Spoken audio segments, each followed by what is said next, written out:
मोजू तरी कशी उंची तुमच्या कर्तृत्वाची, मोजू तरी कशी उंची तुमच्या कर्तृत्वाची, तुम्हीच दिली आम्हाला संधी माणूस म्हणून जगण्याची, अहो तुम्हीच दिली आम्हाला संधी माणूस म्हणून जगण्याची. नमस्कार. आदरणीय व्यासपीठावर उपस्थित सर्व सन्माननीय सर्व शिक्षक वृंद आणि माझ्या मित्रमैत्रिणींना भारतरत्न डॉक्टर बाबासाहेब आंबेडकर जयंतीच्या हार्दिक हार्दिक शुभेच्छा आणि महामानवास विनम्र अभिवादन. न स्त्री स्वातंत्र्यम अहर्ती, अर्थात स्त्रीला स्वातंत्र्य प्राप्त होत नाही किंवा स्त्री स्वातंत्र्यासाठी योग्य नाही असं विधान करणारी मनुस्मृती जाळून टाकणारे डॉक्टर बाबासाहेब आंबेडकर हे खऱ्या अर्थाने महिलांचे उद्धार करते आहेत. न भजेत स्त्री स्वतंत्रताम, म्हणजे स्त्रीने स्वातंत्र्य घेऊ नये असं मनुस्मृती सांगते. अशा परिस्थितीत बाबासाहेबांनी स्त्री एक स्वतंत्र व्यक्ती आहे, तिला माणूस म्हणून जगण्यासाठी अनेक हक्क असले पाहिजेत यासाठी प्रयत्न केले. त्यांनी भारतीय महिलांना गुलामगिरीच्या जोखडातून बाहेर काढणे हा त्यांच्या लढाईचा प्रमुख भाग होता. त्याचबरोबर महात्मा ज्योतिराव फुले, सावित्रीबाई फुले, छत्रपती शाहू महाराज यांच्या सुधारणावादी स्वातंत्र्याचे विचार बाबासाहेबांनी प्रभावीपणे पुढे नेले. कुठल्याही प्रकारची गुलामी संपवायची असेल तर अगोदर स्त्रियांनी शिक्षण घेतले पाहिजे. स्त्रियांच्या प्रगतीशिवाय समाजाची प्रगती शक्य नाही असे सांगताना ते म्हणतात की मी कुठल्याही समाजाची प्रगती ही त्या समाजातील महिलांनी केलेल्या प्रगतीवरून ठरवतो. 18 जुलै 1927 रोजी महिलांच्या सभेत बाबासाहेब म्हणाले की शिक्षण जेवढे पुरुषांसाठी महत्त्वाचे आहे तेवढेच ते स्त्रीसाठीही महत्त्वाचे आहे. जर तुम्हाला लिहिता वाचता आले तरच तुमचा उद्धार शक्य आहे. घरातील महिलांना शिक्षणापासून वंचित न करणे हे वडिलांचे पहिले काम असले पाहिजे. महिलांना हजारो वर्षांच्या धार्मिक सामाजिक गुलामगिरीतून बाहेर काढण्याच्या लढाईचा भाग म्हणून बाबासाहेबांनी 25 डिसेंबर 1927 रोजी जाहीररित्या महाड सत्याग्रहादरम्यान मनुस्मृती ग्रंथाचे दहन केले. बाबासाहेब हे केवळ बोलते सुधारक नव्हते तर करते सुधारक होते. त्यांनी अनेक परिषदा, सभा, दौरे, मोर्चे आणि भाषणातून स्त्री उद्धाराचे महत्त्व पटवून दिले. बाबासाहेब यांनी स्त्रीने सामर्थ्यशाली व्हावे यासाठी ते अनेक दाखले व उदाहरणेही देत असत. त्याचबरोबर बेळगाव परिषदेत मुलांचे वय 20 व मुलींचे वय 16 असल्याशिवाय लग्न करू नये असा एक ठरावही करण्यात आला. वेगवेगळ्या जातीच्या स्त्री पुरुषास आंतरजातीय विवाहास मोकळीक असावी असा विचारही परिषदेत झाला. स्वावलंबन आणि स्वाभिमान या दोन्ही गोष्टींना बाबासाहेबांनी खूप महत्त्व दिले. रचनात्मक कार्यात महिलांचे योगदान खूप महत्त्वाचे आहे. 20 जुलै 1942 ते नागपूर येथील वुमन्स कॉन्फरन्स मध्ये त्यांनी 20 ते 25 हजार महिला जमल्याचे पाहून आनंद व्यक्त केला. लग्न हे मुलींच्या प्रगतीवर अडचण ठरू नये, लग्न हे मुलीवर लादू नये, हे तिच्या संमतीनेच व्हावे आणि बायको ही नवऱ्याची गुलाम नाही तर जोडीदार आहे असं मत मांडणाऱ्या बाबासाहेबांनी नेहमी स्त्रीविषयक प्रश्नांना वाचा फोडली आहे.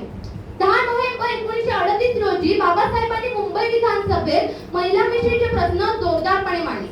यावेळी त्यांनी बाळंतपणाच्या काळात महिलांच्या आरोग्य संबंधीच्या प्रश्नांवर आपले मत व्यक्त केले. या काळात महिलांना होणाऱ्या संवेदना फक्त संवेदनशील व्यक्तीच जाणू शकते आणि फक्त जाणून थांबत नाही तर त्यावर उपाययोजना करतात ते डॉक्टर बाबासाहेब आंबेडकर. स्वातंत्र्यानंतर राज्यघटनेतच महिलांना मतदानाचा समान हक्क देण्यात आला. जगभरातील विकसित आणि सुधारित देशांमध्ये महिलांना मतदानाचा समान हक्क मिळण्यासाठी प्रचंड आंदोलने व मोर्चे करावे लागत असे. पण आपल्या भारतात मात्र बाबासाहेबांनी महिलांना मतदानाचा समान हक्क दिला आणि महिलांना आपलं बहुमोल मत देऊन प्रतिनिधी निवडण्याचं स्वातंत्र्य तर मिळतंच, पण त्याचबरोबर शासकीय आणि प्रशासकीय व्यवस्थेत प्रतिनिधित्व करण्याची संधी सुद्धा मिळाली. आणि म्हणून आजची स्त्री सरपंच, मंत्री, मुख्यमंत्री, पंतप्रधान ते राष्ट्रपती पदापर्यंत राजकारणात समर्थपणे कार्य करत आहे. येथे श्रेय नक्कीच बाबासाहेबांना जाते.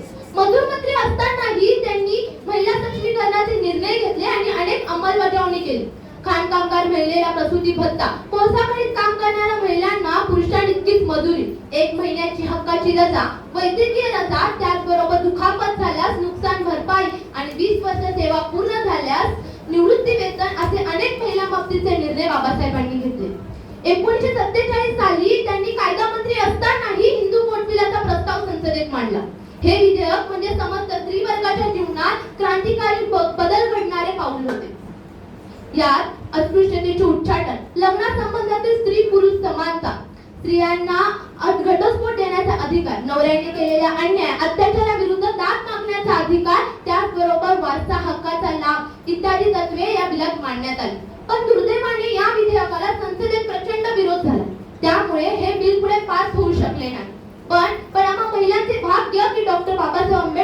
घटना समितीत होते. त्यांनी संविधानानुसार आपल्याला हे अधिकार दिले. राज्यघटनेत कलम 14, 15, 15(3), 16(2), 39 क, 39 घ, 39 ड, 42 व 325 इत्यादी कलमांचा अंतर्भाव करून महिलांचे हित व कल्याण जोपासण्याचे मोलाचे योगदान बाबासाहेबांनी दिले आहे. पुरुषप्रधान संस्कृती आणि मनुवादी सनातनी विचारसरणीमुळे स्त्रिया चूल आणि मूल यामध्ये अडकून पडल्या होत्या. पण आज स्त्रिया स्वतंत्र व समर्थपणे उभ्या राहू लागल्या आणि राजकीय, आर्थिक, सामाजिक, विज्ञान, तंत्रज्ञान या क्षेत्रामध्ये स्त्रियांचा वाढता सहभाग आणि अशा सर्व क्षेत्रामध्ये स्त्रिया उत्तुंग कार्य करत आहेत. शेवटी जाता जाता एवढेच म्हणते की अज्ञानाच्या अंधारात चूल आणि मूल इतकंच जगणारे आम्ही, अज्ञानाच्या अंधारात चूल आणि मूल इतकंच जगणारे आम्ही. बाबासाहेब, तुम्ही आम्हाला शिक्षणाचं, हक्काचं, स्वातंत्र्याचं दान दिलं. बाबासाहेब, तुम्ही आम्हाला शिक्षणाचं, हक्काचं, स्वातंत्र्याचं दान दिलं. तुमचे मानावेत किती उपकार, तुमचे मानावेत किती उपकार. बाबासाहेब, तुम्ही आम्हाला माणुसकीचं जगणं दिलं. बाबासाहेब, तुम्ही आम्हाला माणुसकीचं जगणं दिलं, माणुसकीचं जगणं दिलं. धन्यवाद.